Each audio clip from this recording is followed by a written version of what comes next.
McLaren has indicated it is not going to impose team orders in the Abu Dhabi Grand Prix. Ralf Schumacher has told McLaren it must be prepared to implement team orders against Oscar Piastri in order to defeat Max Verstappen to the F1 crown in Abu Dhabi.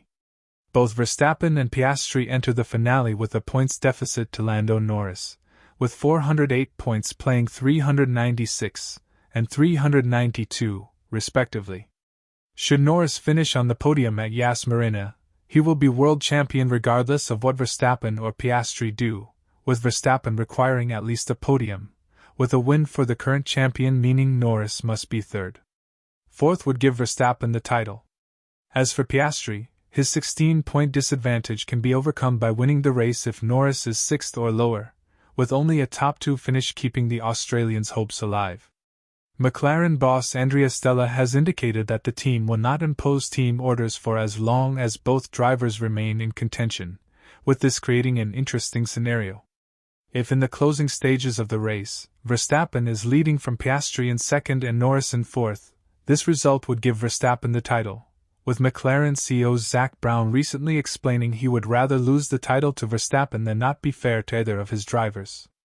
But should Piastri fall back to let Norris through for third, the Briton would be champion.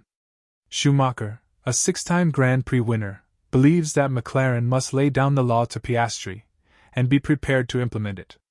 The first thing they have to do is figure out how it could have come this far.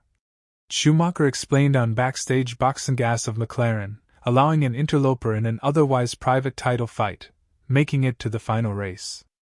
You then have to change that, and you have to agree on that in advance in case a scenario occurs again. You have to ask internally, Oscar, are you ready? Are you ready, if Lando Norris is in front of you both in qualifying and the race, to help him at the moment when Max Verstappen is close? Is Oscar willing to do that? You have to discuss that beforehand and then act it on at the moment. I think that's the only way to beat someone like Max Verstappen.